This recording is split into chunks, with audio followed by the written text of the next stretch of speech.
ആശ്രിതവത്സലനേ ഉന്നതനേ നിന്നാമം വാഴ്ത്തുന്നു ഞാൻ.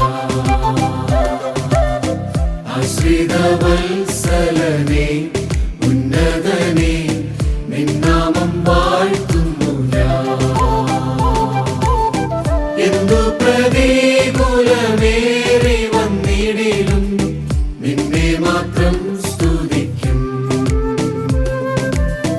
എന്തു പ്രതികൂലമേറി വന്നിടിലും നിന്നെ മാത്രം സ്തുതിക്കും. ഹല്ലേലൂയ പാടി ആരാധിച്ചിടും ഞാൻ. നന്ദിയോടനുദിനം വാഴ്ത്തി സ്തുതിച്ചിടും ഞാൻ. വൻ പ്രയാസങ്ങളിൽ താങ്ങി നടത്തിയോൻ